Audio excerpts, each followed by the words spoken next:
Univers, Terre, espace, vu en rafale, en vue de se préparer à l'examen de sciences-technologies de quatrième secondaire.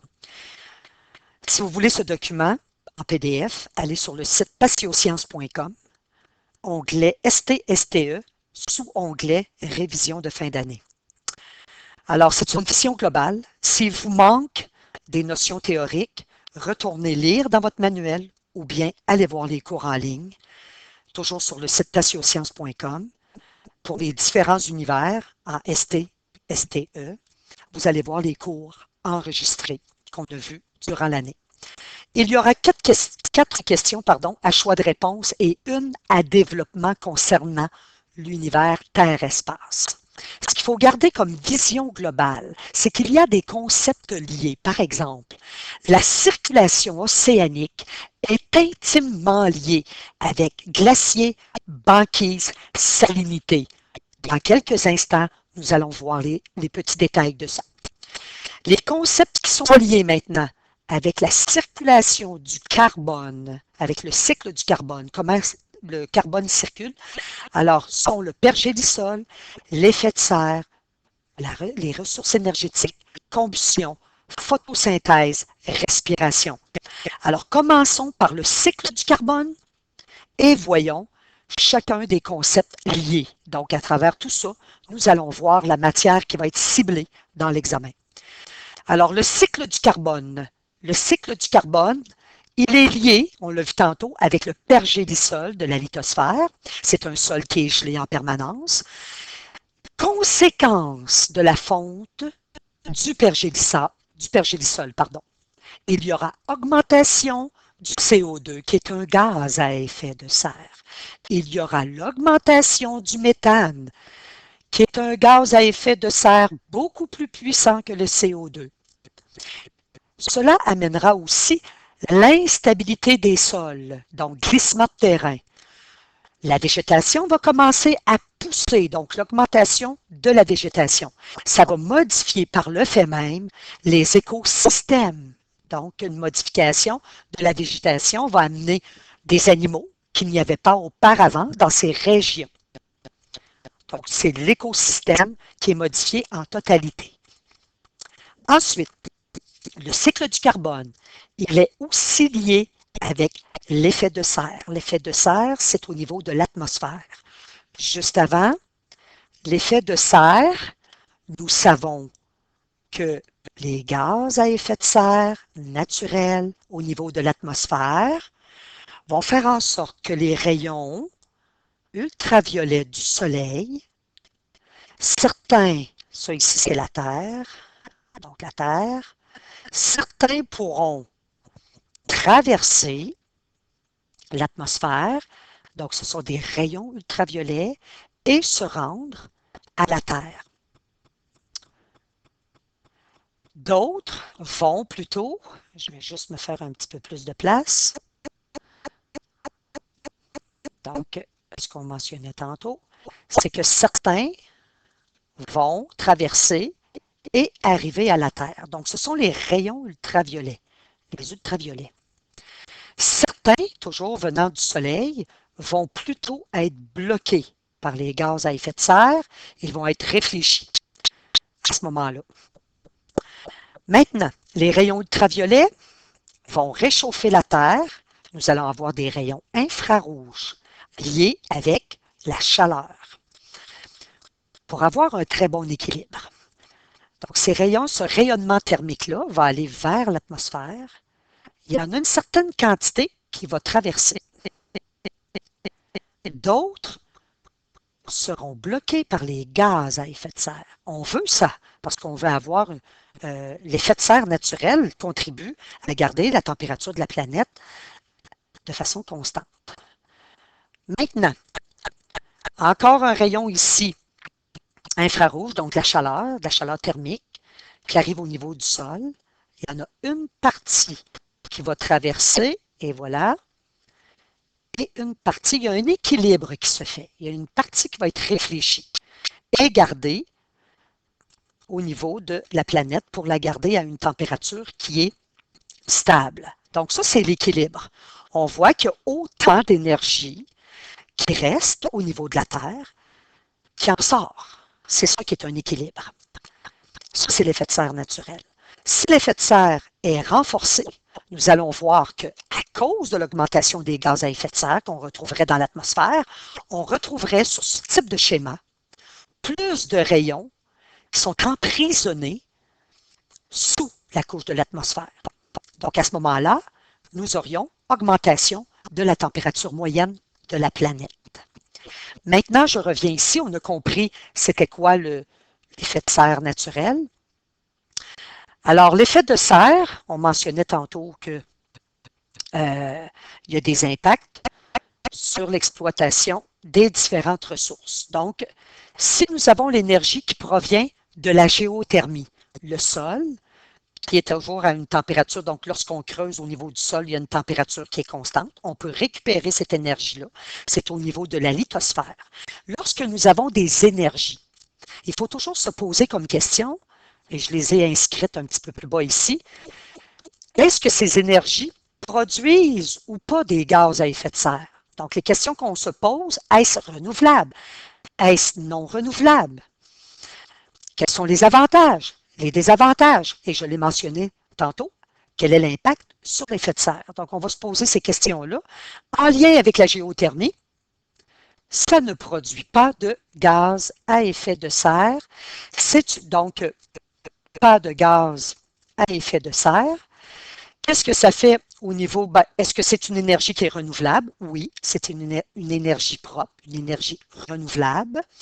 Ensuite, quel est l'impact sur l'effet de serre? Ça ne contribue pas à augmenter l'effet de serre. Donc, ça a un impact positif. En passant, le mot impact ne veut pas tout le temps dire quelque chose de négatif. Hein? Faites attention, l'impact peut être positif ou négatif. L'énergie maintenant qui provient du vent, qu'on relie avec l'atmosphère, qui est une ressource énergétique de l'atmosphère. Alors, même chose, ça ne produit pas de gaz à effet de serre. C'est une ressource, c'est une énergie qui est renouvelable, une ressource renouvelable. Ça ne contribue pas à augmenter l'effet de serre.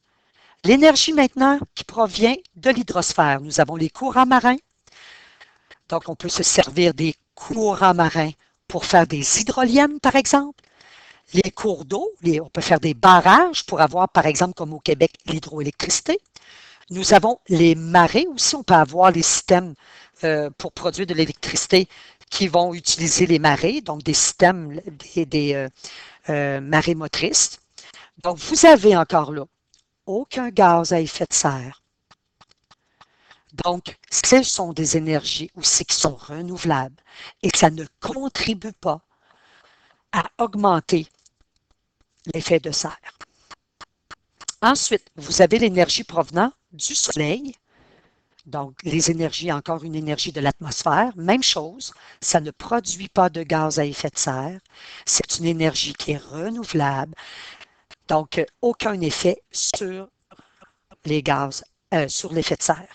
L'énergie provenant maintenant du nucléaire, on pense entre autres à l'uranium, donc c'est au niveau de la lithosphère, ça ne produit pas de gaz à effet de serre, ce n'est pas une énergie renouvelable, donc c'est non renouvelable parce que ce sont des minéraux que nous exploitons.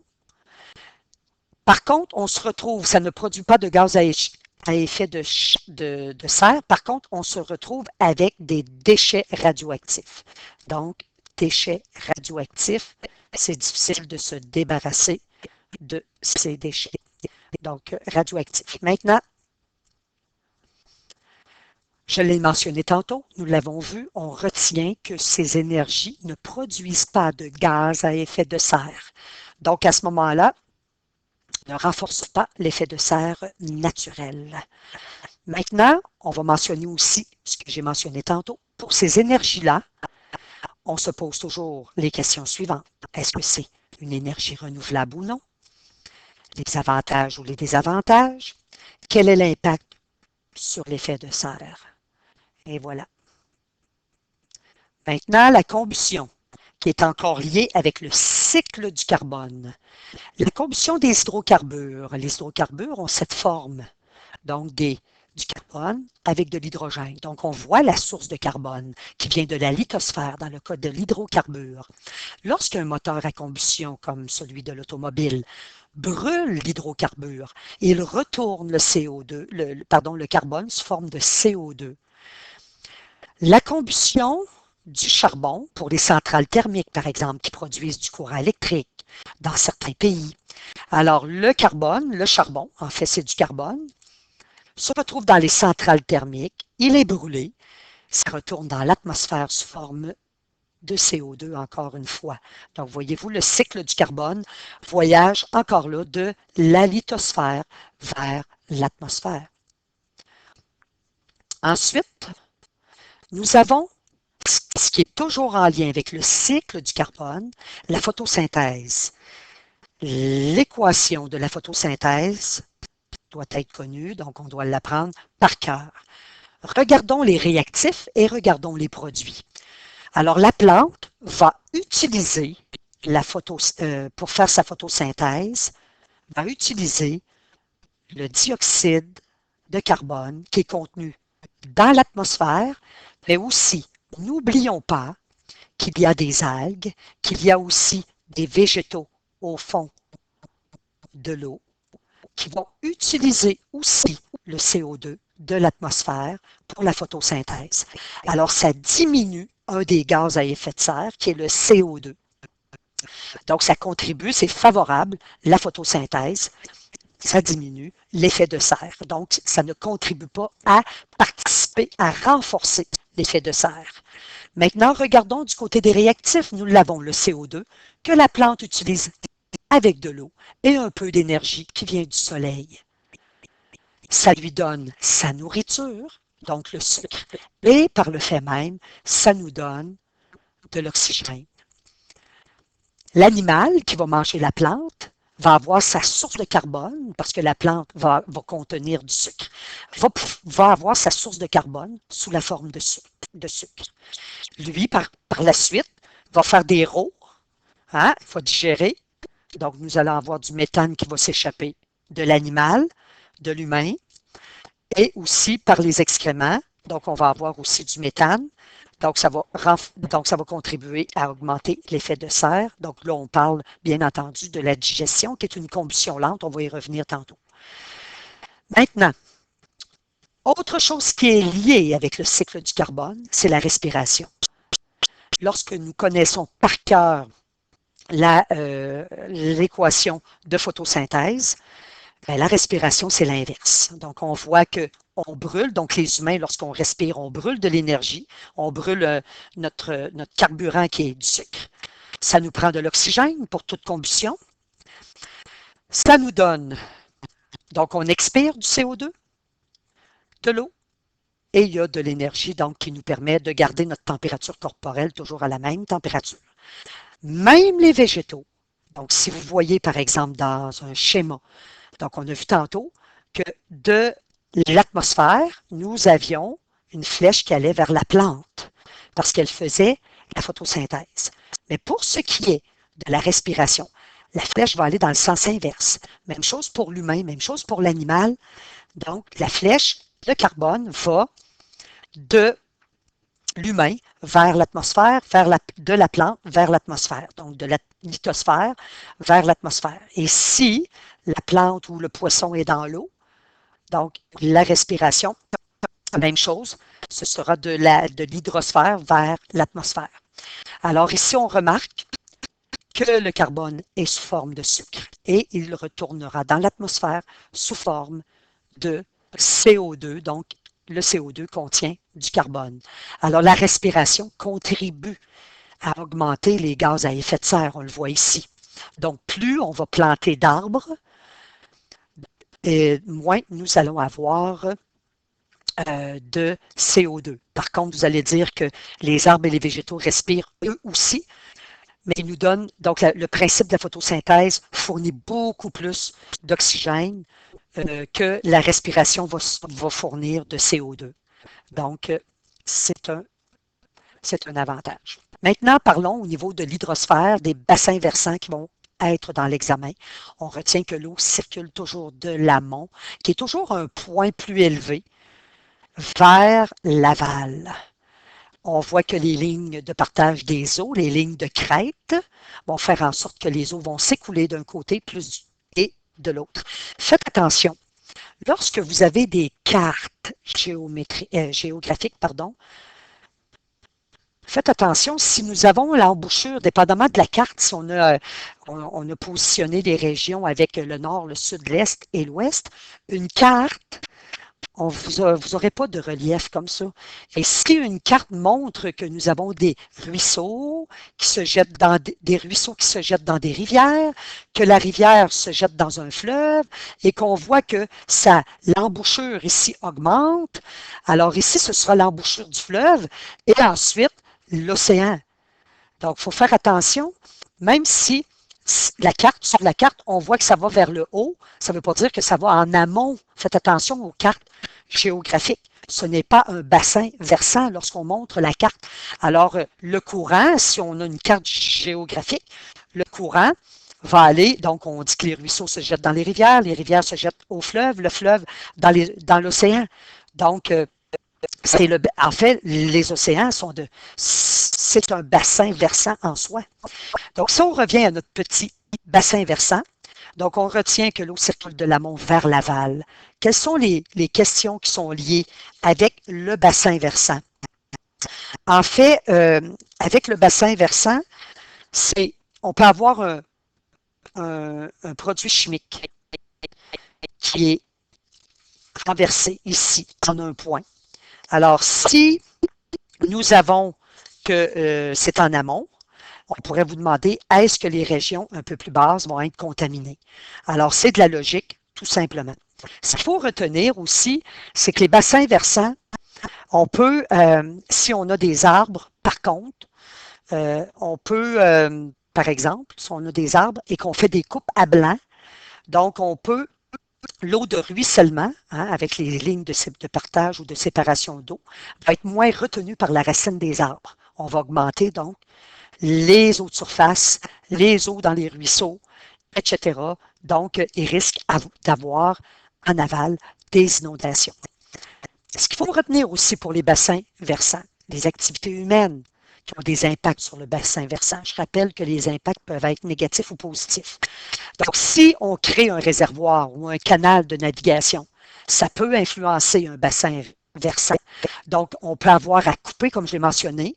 Donc, si on veut faire un canal d'irrigation, on peut avoir à couper des arbres, on peut avoir à creuser, dévier des cours d'eau. Donc, ça va avoir un impact. Si on fait de l'irrigation, ça veut dire que sur notre bassin versant, on a une terre ici, on cultive, on trouve qu'elle est trop mouillée. Alors, on va faire des petits canaux d'irrigation pour ramener ça dans un cours d'eau, dans une rivière, par exemple. Alors, ça peut influencer, ça peut avoir un impact sur les bassins versants. Nous avons aussi la fertilisation, je l'ai mentionné tantôt. Ça peut être un produit chimique, mais ça peut être aussi de la fertilisation. Alors, si on fertilise au niveau des cours d'eau, alors on va se retrouver avec un principe qui est juste vu par contre en STE, l'eutrophisation. Donc, on va avoir des algues, on va avoir beaucoup de plantes aquatiques qui vont pousser. Nous avons aussi le remplissage d'un marécage qui peut avoir un impact sur les bassins versants. Donc, lorsqu'on détruit ces zones humides-là, c'est sûr que les marécages sont comme des éponges et vraiment, là, ça empêche les inondations. Donc, lorsque des pluies torrentielles, par exemple, ça va vraiment absorber le surplus d'eau. Donc, il ne faut pas se débarrasser de nos marécages. Alors, c'est sûr que ça va influencer si on se débarrasse, si on les remplit pour les assécher. C'est sûr que ça va influencer les bassins versants. Maintenant, la circulation océanique. Donc, on avait vu au tout début, dans la vision globale, que la circulation océanique est intimement liée avec glaciers, banquises et salinité. Je commence par les glaciers. On retient qu'ils sont sur la Terre, ils sont sur les continents. La fonte des glaciers, comme ils sont à l'extérieur de l'eau, ça va augmenter le niveau de l'eau. Les glaciers, c'est de l'eau douce. Alors, la fonte va amener une diminution de la salinité une fois que l'eau des glaciers va se retrouver Donc, une fois que le glacier il est fondu, il va se retrouver sous forme d'eau liquide dans les cours d'eau, dans les océans. Donc, ce que ça va faire, ça va augmenter la quantité d'eau douce, donc diminuer la salinité. Qui dit diminution de la salinité dit diminution de la masse volumique. À ce moment-là, l'eau va en surface. L'eau, on avait fait un laboratoire là-dessus, l'eau qui est douce se tient en surface, alors que l'eau qui est, on va le voir tantôt, qui est saline, donc qui contient du sel ou des minéraux, va se retrouver plus en profondeur. Alors, c'est sûr que la circulation océanique va être affectée par la fonte des glaciers. Ça va donc affecter, parce que l'eau douce va se retrouver dans les océans. Ça va réchauffer aussi l'eau. Ça va donc affecter notre boucle thermohaline. Nous allons en reparler dans quelques instants. La banquise est intimement liée avec la circulation océanique. La banquise, on retient qu'elle est déjà sur l'eau. Donc, si elle fond, elle n'augmente pas le niveau de l'eau. Oups, la fonte augmente le niveau de l'eau. Oups, c'est parce que j'avais fait un copier-coller. On écrit n'augmente. Donc, la fonte de la banquise, la fonte n'augmente pas. Oups, j'aurais pu l'écrire juste ici. N'augmente pas. Donc, on va l'écrire ici. On va effacer ça. Donc, j'avais fait des copier-coller. Donc, la banquise sur l'eau est constituée d'eau saumâtre. Je vais l'illustrer dans quelques instants. Donc, c'est de l'eau douce et de l'eau salée. La fonte n'augmente pas le niveau de l'eau. Ça diminue la salinité de l'eau parce que la banquise, c'est aussi de l'eau douce. Ce qui est gelé, là, c'est de l'eau douce, c'est de la glace. La masse volumique diminue, l'eau va en surface encore une fois. Par contre, si la banquise se forme, et c'est souhaitable, c'est ce qu'on veut, si la banquise se forme, ça augmente la salinité. Je vais vous faire un petit dessin. À ce moment-là, la masse volumique augmente, l'eau a tendance à aller au fond, et cela contribue à la boucle thermohaline. Je vais vous l'illustrer. En fait, lorsque nous avons au niveau des océans la formation d'une banquise, elle se fait sur l'eau. Lorsque l'eau gèle, au niveau de la glace, c'est de l'eau, mais comme c'est de l'eau salée que nous avons au niveau des océans, lorsque l'eau va geler, les sels vont se retrouver sous la banquise. C'est ça. Donc, ça va être un mélange ici d'eau saumâtre que nous allons retrouver sous la banquise. L'eau saumâtre a une concentration en sel qui varie entre 1 et 10 grammes par litre comparativement à l'océan, dépendamment des régions. C'est supérieur à 10 grammes par litre. Ce que ça fait, la banquise, lorsqu'elle se forme, ça permet donc d'avoir plus de sel au niveau des océans et à ce moment-là, de l'eau plus dense et ça favorise la circulation thermohaline. Thermo qui va avec température, haline qui va avec la salinité. Donc, l'eau est plus froide lorsque nous avons des banquises sur la surface. Nous avons par la suite qu'elle est plus salée. Cette eau-là va avoir tendance à descendre rapidement dans le fond marin et va entraîner, va pouvoir brasser des sédiments, de la nourriture qui va permettre aux organismes vivants de se nourrir. Donc, la boucle thermohaline, c'est positif pour elle lorsque nous avons la formation de la banquise. À l'inverse, ça a un impact négatif si nous avons sa fonte, parce que sa fonte va amener une augmentation de l'eau douce et une augmentation de la température. Et plus l'eau elle est chaude, plus elle est en surface. Plus elle est douce, elle est en surface. La masse volumique faible, donc c'est en surface. Et la masse volumique de l'eau chaude aussi, elle est inférieure à la masse volumique de l'eau froide. Elle se tient donc, l'eau chaude, en surface. Nous allons voir un autre principe tantôt avec justement la fonte de la banquise. J'achève. On va parler de la salinité de l'eau avant. Donc, le principe, je l'ai expliqué tantôt. L'eau contient des sels minéraux. Plus elle est dense, ça veut dire la masse volumique élevée, à ce moment-là, l'eau va descendre vraiment dans le fond et va favoriser la boucle thermohaline. Les conséquences de la fonte des glaciers et des banquises, j'ai fait un résumé ici. Donc, perturbation de la circulation thermohaline, le déplacement ou la disparition des espèces. Donc, si, par exemple, la boucle thermohaline s'affaiblit, il va y avoir moins de sédiments de nourriture brassés pour les espèces vivant dans les fonds marins. Donc, il y a des espèces qui vont disparaître. Ensuite, l'ouverture de nouvelles voies navigables. Ça peut être un impact positif. La diminution de l'albédo. L'albédo, c'est la capacité que possède la glace à réfléchir les rayons du soleil. Alors, si moins de glace pour réfléchir les rayons du soleil, l'eau se réchauffe à ce moment-là. Et ça, on ne veut pas ça. Donc, c'est un impact qui est négatif sur la circulation thermohaline. Et aussi, ça va faire en sorte que nous allons avoir plus de gaz à effet de serre, de CO2, parce que l'eau chaude dissout moins bien le CO2 que l'eau froide. Donc, si j'explique l'effet albédo, ici, je vais terminer avec cela.